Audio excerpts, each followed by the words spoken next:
Eu venci. Galera, eu quero ver quem é que vai conseguir deter a Yoro, porque agora essa mulher tá imparável e ela fez o inimaginável contra o demônio da queda. Será que vai ser agora que a Yoro vai colocar em prática o tal plano macabro, que é muito pior do que o extermínio da humanidade? E o que será que o demônio da morte, a Shi-chan, realmente quer com Denji? Enfim, nós vamos conversar sobre isso e muito mais ao longo desse vídeo, então fique comigo até o final.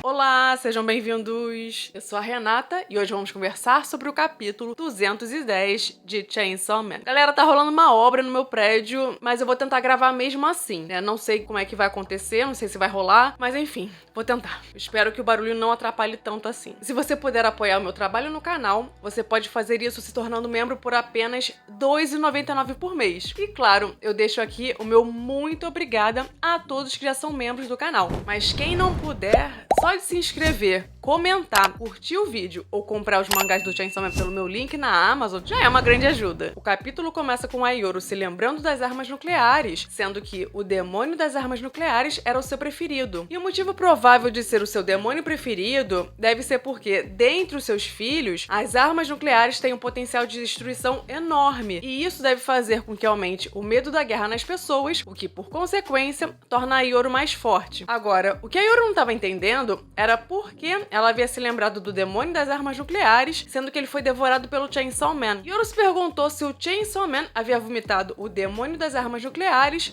o que era a hipótese mais provável, já que, em tese, o conceito havia sido apagado e voltou a existir. Mas Yoro chegou à conclusão de que não foi isso que aconteceu, mas sim que os Estados Unidos novamente criaram as armas nucleares do zero. Ou seja, realmente os americanos acharam o caderno de anotações do Oppenheimer e conseguiram recriar as armas nucleares. Como eu já havia comentado com vocês no último review, me parece que quando se trata de conceitos que foram criados pelos humanos, ainda que tenham sido apagados pelo Potita, eles podem ser recriados posteriormente pelos humanos. Como a humanidade está sempre em evolução e descobrindo coisas novas, os humanos criaram novamente as armas nucleares, acreditando que era um novo armamento, mas no final das contas, eles só recriaram algo que já existiu, mas que eles não se lembravam disso. E o fato de que a guerra é um conceito criado pelos humanos, diferente da queda, acaba sendo uma vantagem nesse caso, porque os humanos podem trazer de volta os conceitos criados pela humanidade, recriando-os do zero, ainda que tenham sido apagados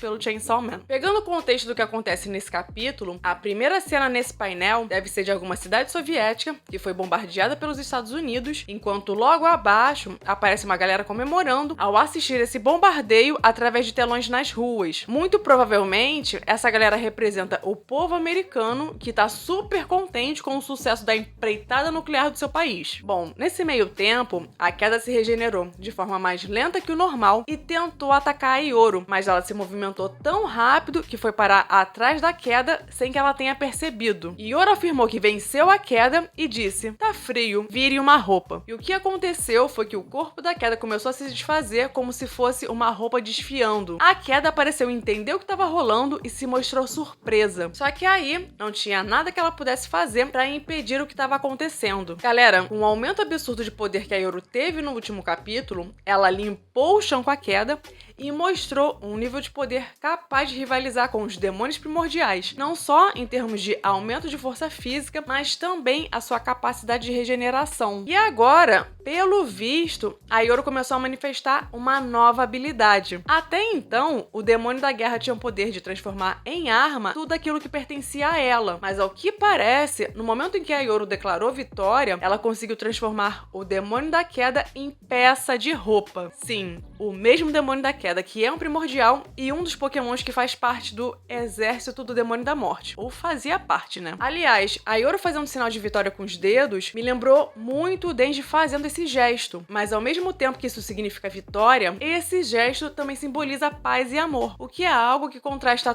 totalmente com o que acontece nesse capítulo e com as intenções da Yoro. E um terceiro simbolismo que a gente pode interpretar dessa cena é que na página anterior, a queda tá com as mãos abertas, como se estivesse brincando de pedra, papel e tesoura e tivesse escolhido o papel, enquanto a Yoru escolheu a tesoura, que é justamente o que vence o papel. Enfim, a Yoru estava feliz da vida porque havia se lembrado de tudo e disse que não era do Denji que ela gostava, mas sim dos Estados Unidos. Assim, eu não acho que isso signifique que a Yoru se confundiu antes e que não tenha sentimentos pelo Denji. Eu acredito que ela goste de verdade do Denji. Tanto é que ela deixou de usar a sua última cartada porque não queria transformá-lo em arma. Mas, por ser um demônio, em vários momentos, a sua natureza demoníaca, que é essencialmente egoísta, fala mais alto. E a Yoru já deixou claro que ela quer ser o demônio mais temido. E com a recriação das armas nucleares, esse sonho da Yoru pode se tornar realidade. É super compreensível que a Yoru seja apaixonada pelos Estados Unidos, porque é o país que ostenta o maior poderio militar do mundo, não só em número de soldados, mas é o país que possui a tecnologia de guerra mais avançada. Isso sem contar que, historicamente, os Estados Unidos têm um certo costume de se envolver em guerras, né? E vale lembrar que quando a Yoru usou o poder da manopla das armas de fogo, ela meio que ativou um demônio de dentro da Estátua da Liberdade, sendo que, para isso, vários membros da Associação Nacional de Pistola dos Estados Unidos perderam os seus dedos indicadores, sendo que ela tem milhões de associados, já que é um país onde muitas pessoas usam arma de fogo. Ou seja, o Fujimoto já tinha mostrado há vários capítulos que a Yoru tem uma forte ligação com os Estados Unidos. E aí, diante de tudo isso, é mais do que natural esse amor que a Yoru sente pelos Estados Unidos, porque é o país com o maior potencial de aumentar o medo da guerra no mundo todo e que pode fazer a Yoru ficar cada vez mais forte. No momento em que rolava a nova transformação da Yoru e ela agradecia aos Estados Unidos por terem feito ela se tornar mais forte, aterrorizante e encantadora, começou a tocar o hino americano enquanto foram mostrados aviões de guerra, crianças andando em escombros, provavelmente crianças soviéticas de uma cidade que foi bombardeada, e vários corpos carbonizados, que provavelmente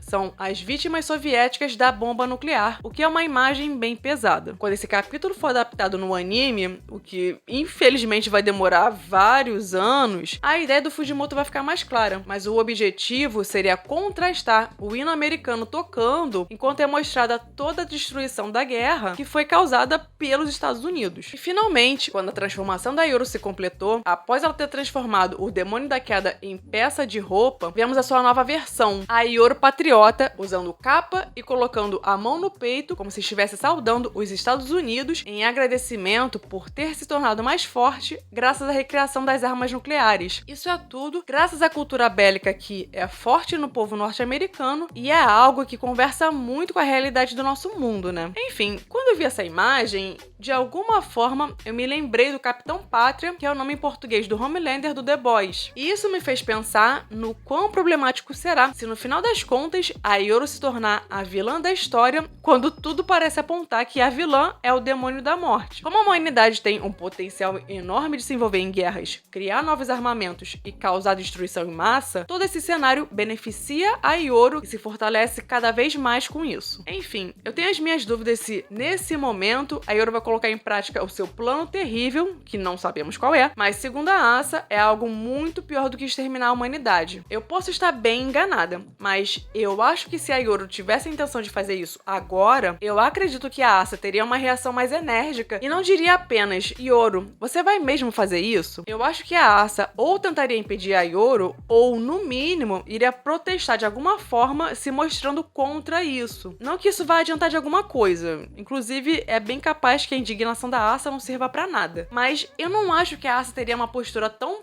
passiva se a Yoru estivesse prestes a colocar em prática o seu plano, que é pior do que exterminar a humanidade. Eu posso estar completamente enganada e no próximo capítulo a Yoru pode sair tacando terror, mas pelo menos foi essa a impressão que eu tive com esse comportamento mais passivo da Asa. E de qualquer forma, o que poderia ser pior do que exterminar a humanidade? Pode ser algo relacionado à escravidão da humanidade pelos demônios ou, de alguma forma, forçar a humanidade a viver eternamente em guerra. E esse plano pode ser ainda mais macabro se o Chainsaw Man acabar devorando a morte, ela for apagada e deixar de existir, porque se, por exemplo, os seres humanos forem escravizados pelos demônios, as pessoas vão ser condenadas a viver para sempre em sofrimento. E a morte não seria mais uma opção de salvação desse sofrimento eterno. A Yoru disse pra Asa ficar sentada quietinha, apenas observando, enquanto ela saiu andando, sabe-se lá em que direção. Seja lá o que a Yoru tá aprontando, o que podemos extrair de bom desse capítulo é que a Asa tá viva, já que ela apareceu conversando com a Yoru. Então, acabou caindo por terra a teoria de que a parte do cérebro que foi atingida pertencia a Asa e que ela poderia ter morrido. Então, agora eu tô mais aliviada. Em seguida, o mangá corta pra uma cena onde aparecem vários prédios destruídos e alguém deu partida no motor do Chainsaw Man. Alguns gringos comentaram que talvez essa cordinha não seja aquela que dá partida ao motor, mas sim que pode ser um dos brincos da morte. Tanto é que ela aparece no capítulo sem usar os seus brincos típicos. Isso pode até não significar nada, mas é um detalhe que chama atenção porque, salvo engano, desde a sua primeira aparição, ela tá sempre usando esses brincos, mas por algum motivo, agora ela tá sem os brincos. De qualquer forma, o Denji foi transportado do local onde ele havia morrido até uma escola que estava com a estrutura intacta. E mesmo com a perfuração na cabeça, que costuma ser um ferimento extremamente grave, mais uma vez, o Denji morreu, mas passa bem. Alguém deu sangue a ele, e após terem puxado a cordinha da motosserra, o Denji se regenerou como sempre. Mas quem será que fez isso? Quem será que transportou o Denji até a escola? Possivelmente foi a Yoru. Mas se for esse o caso, a pergunta mais interessante a se fazer é: por que o Denji foi levado diretamente ao demônio da morte? E quando o Denji a chamou de Kiga-chan, ela o corrigiu dizendo que o seu nome é Shi-chan, sendo que é uma nota de tradução explicando que o nome Shi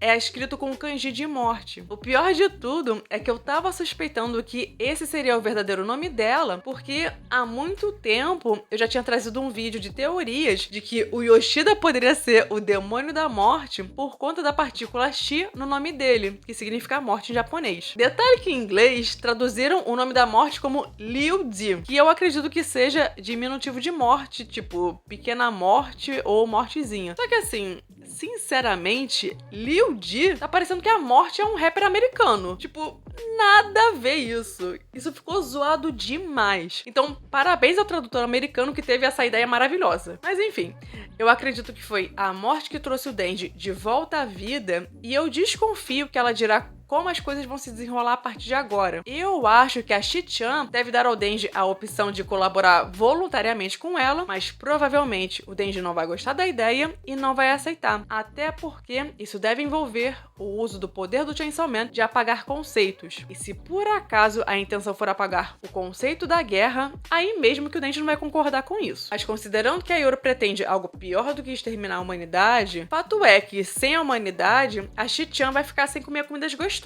E isso não pode acontecer, né? Pra ela, isso é um cenário terrível. Agora, se a intenção da Shi-chan for apagar o próprio conceito da morte, eu já cantei a pedra de que essa é uma péssima ideia. Até porque, na minha opinião, isso acabaria subvertendo o ciclo da morte como um todo. Tanto dos seres humanos como também dos animais, das plantas, enfim. Sem a morte, o corpo humano vai continuar envelhecendo e se degradando constantemente. E com o tempo, as funções biológicas entrariam em colapso. Então, as pessoas chegariam num estado de decadência total, mas nunca poderiam morrer. Isso sem contar que uma pessoa que sofreu um acidente horrível e perdeu a cabeça ou metade do corpo seria condenada a continuar vivendo em sofrimento sem ter a possibilidade de morrer. Ou seja, a ausência da morte transformaria o mundo num lugar de sofrimento eterno. O lance é que talvez o plano da Yoru tenha a ver justamente com isso. Pode ser que agora a gente esteja mais perto de descobrir o que o demônio da guerra realmente pretende. Infelizmente, na semana que vem teremos a famosa pausa, mas se você curtiu o vídeo, capricha em um like e se inscreve no canal, caso ainda não seja inscrito. E se puder, se torne um membro do canal, porque isso vai me ajudar bastante. E ative as notificações para que você seja avisado assim que sair o próximo review. Bom, esse foi o vídeo de hoje, eu vou ficando por aqui. Até breve!